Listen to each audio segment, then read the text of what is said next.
memperbaiki sebuah TV merek Sub Slim, tapi mereknya adalah Batik Slim. Ini kerusakannya adalah mati total. Menurut informasi dari yang punya TV, katanya ini habis kena sambar petir. Tapi ini bukan berarti kena sambar petir terus TV-nya kosong, tidak ya. Tapi ini mengalami getaran dari petir. Saja guys, kita mulai yang pertama membongkar box TV Sub.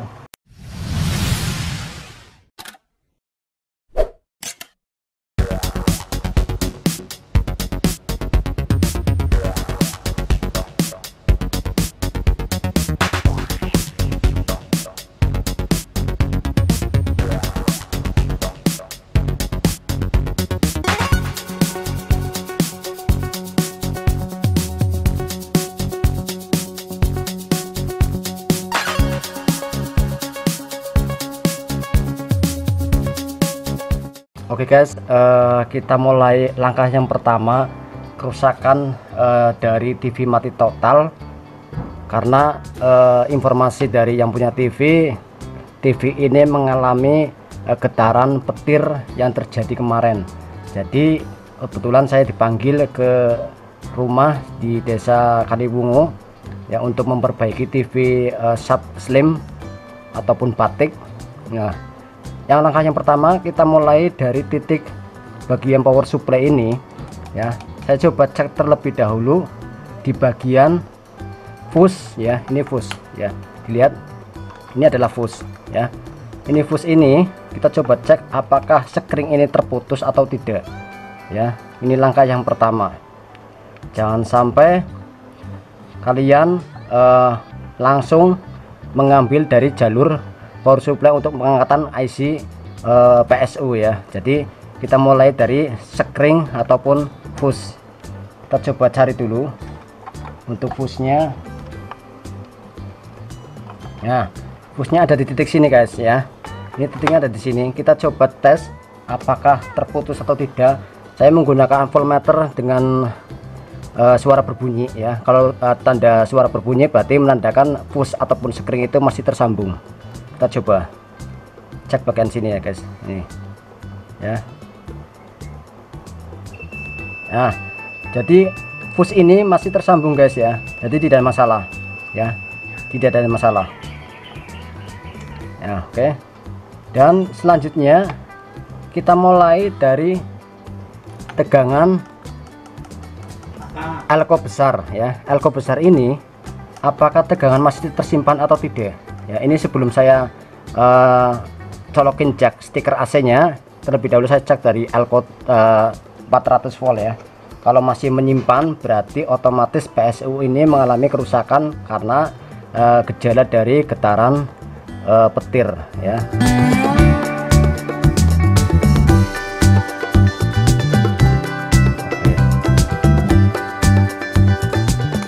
Saya coba colokin jack stikernya apakah tegangan dari PSU nya ada tegangan atau tidak.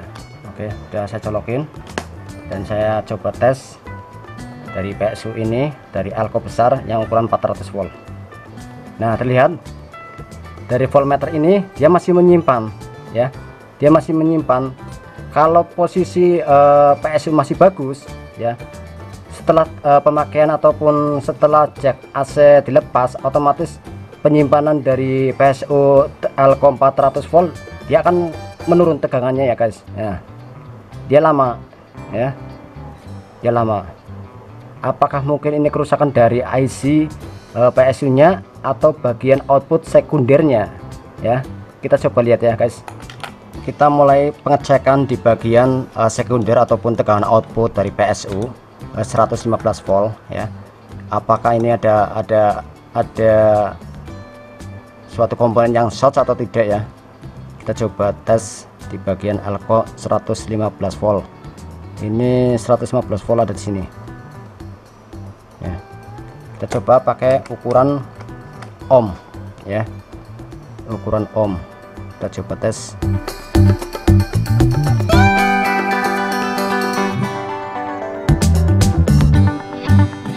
Ternyata menurut jarum, lihat menurut jarum dari voltmeter ini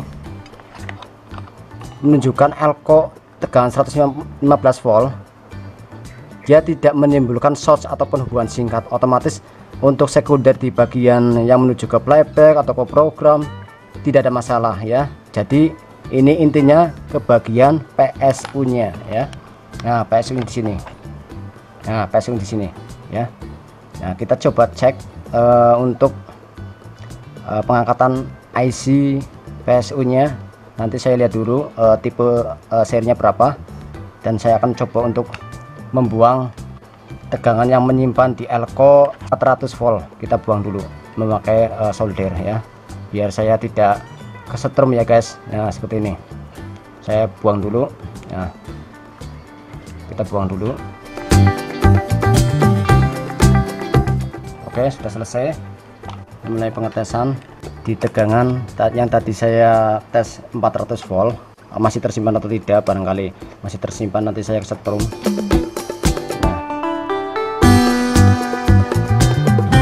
Dia masih tersimpan ya guys.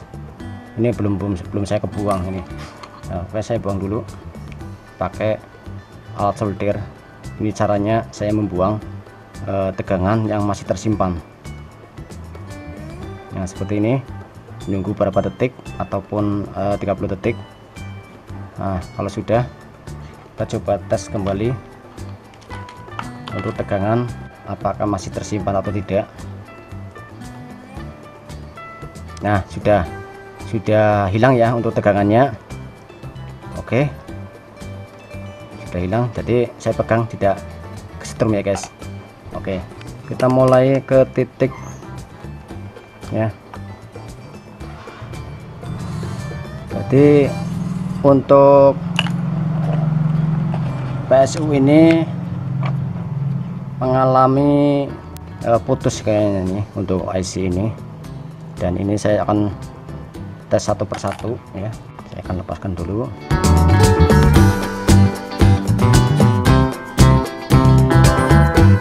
Saya pertebal ya guys untuk penyedotan timah yang ada di IC PSU, yang ada kaki berapa ini, 6 ya, ada 6 yang kaki, ada 6. Lepaskan terlebih dahulu. Nah, saya sedot.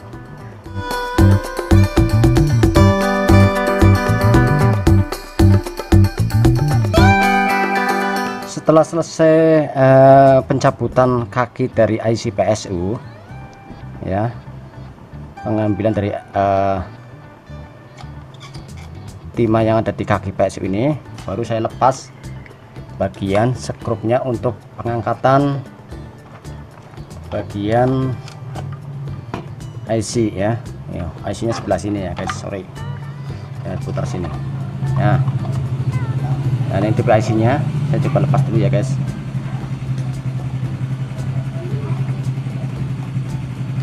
Nah, saya lepas terlebih dahulu ya. Nah, ini sudah saya lepas. Jadi saya lihat tipenya guys. Tipenya adalah STR W6553A ya. STR W6553A ya. Ini mungkin bisa terjadi kerusakannya karena putus untuk bagian kolektor ke berbagai kaki 6 ini ya guys ya. Ini ada kaki di depan dan belakang, ada tiga semuanya ya guys. Oke. Nah, setelah itu saya akan tes di bagian titik sebelum saya ganti IC yang baru. Takutnya setelah saya beli yang baru dipasang, ternyata hasilnya 0, tidak bekerja di bagian PSU nya ya. Jadi otomatis saya akan cek terlebih dahulu di bagian komponen yang ada di ataupun di skema gambar IC PSU yang menuju ke trafo ya, trafo primer. Oke, kita coba tes ke bagian dioda shiner ya. Dioda shiner ini ada berapa ini? Ada 3 ya. Ini ada 3. Saya coba cek terlebih dahulu ya guys. Nah, tes untuk PSU nya masih. konfirmasi.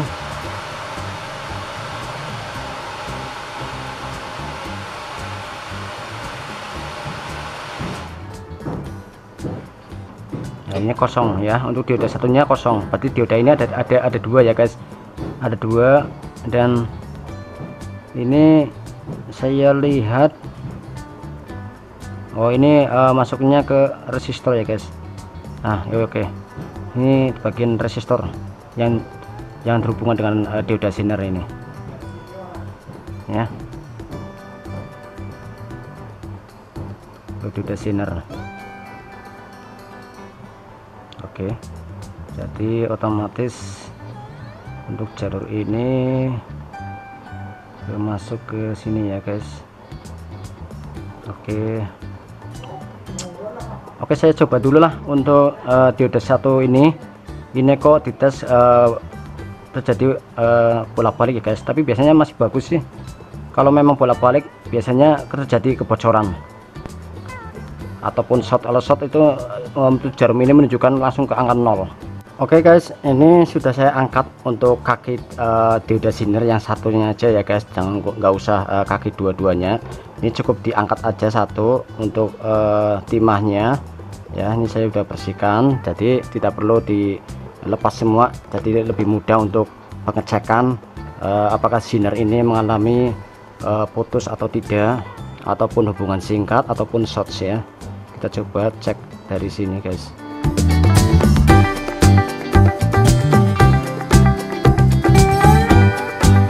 Kita coba ke basis minnya, ketempelkan ke dioda bagian menuju ke plus. Oke, berarti dioda sinar ini tidak mengalami kerusakan ya guys ya, jadi tidak ada masalah ya, masih bagus. Jadi dia tidak menimbulkan short ataupun bocor ya untuk ukuran sinar tersebut. Jadi ini saya patrik ulang lagi untuk bagian dioda sinarnya. Jadi posisi untuk dioda sinar masih bagus, tidak ada masalah. Dan langkah selanjutnya ini adalah IC autoclover ya. Kalau kalian terjadi pemasangan yang baru untuk IC STRW 65 berapa ini? Oh 6553A ya. Kalau terjadi pasangan baru masih rusak, berarti ini menimbulkan ke bagian IC autoclover ya. Ini IC autoclovernya harus diganti yang baru. Dan ini adalah IC pengganti yang baru ya, dengan tipe STRW 6553A ya. Ini yang baru, dan yang ini yang rusak ya guys ya. Ini yang mengalami rusak. Kita coba lihat nanti hasil kerusakan TV mati total. Baik, kita coba pemasangan untuk IC yang baru ya, untuk PSU nya. Ini sedang saya pasang untuk kaki dari IC STRW 6553A.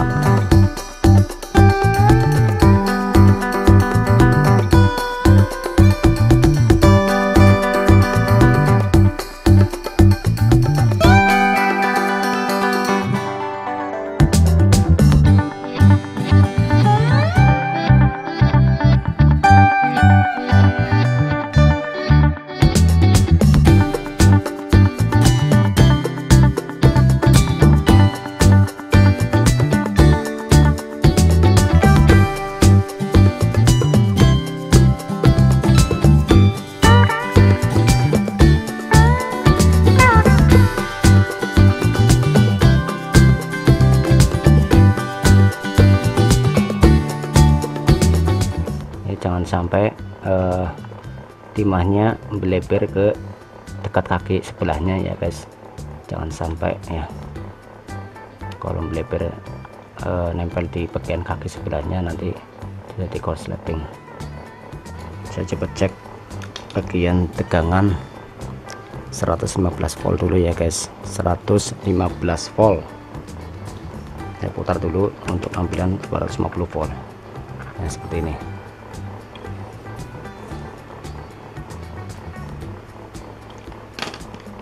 Coba tes gimana hasilnya, apakah hidup atau tidak. tes.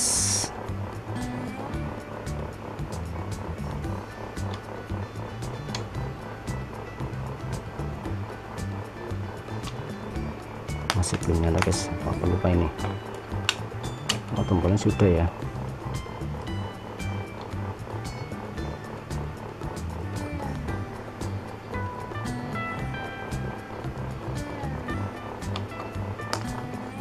Ternyata masih belum nyala ya guys,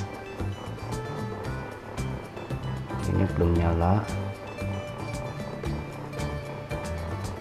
berarti kita mulai ke titik di bagian IC autoclover ya. Ini IC autoclovernya di sini ya, ini harus diganti guys ya. Saya akan coba mencabut IC autoclover dari sini ya.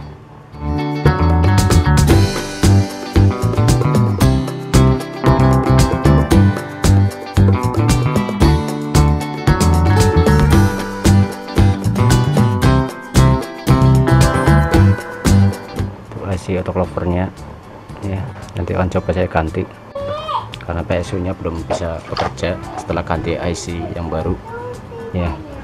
Ini IC autoclovernya tipe berapa ini nggak kelihatan ya. PC berapa ini, PC 123 ya. Oke, kita coba saya ambil untuk spare part untuk IC PC 123. Oke guys, ini saya ganti IC autoclover. Tadi saya barusan ganti IC STR6553A, tapi tidak bekerja untuk power supply-nya. Jadi ini bisa kemungkinan saya ganti IC autoclover ini ya, tapi tipenya tidak sama, tapi persamaannya aja ya. Kalau autoclover yang aslinya itu pakai PC123 ya. Ini saya ganti untuk uji coba apakah PSU nya itu bisa bekerja untuk tegangan 115 voltnya. Oke, kita coba mulai pemasangan IC autoclovernya.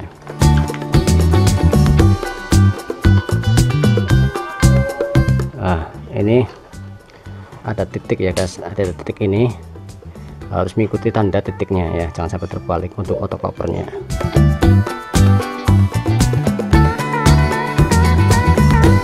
Kalau memang belum jadi ya terpaksa ini secara darurat saya mencari ukuran tipe PC123.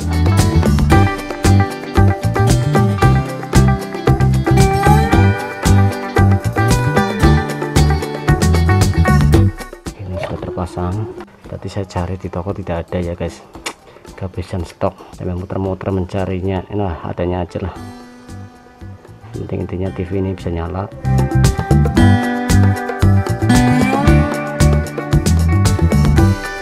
Pakai dulu guys.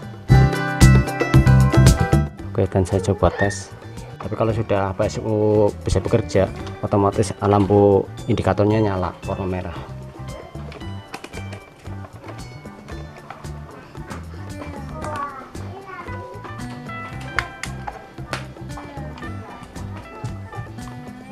Coba tekan 115 volt apa ini.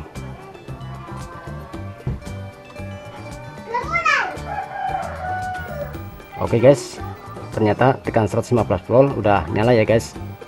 Nah, udah nyala ya guys ya.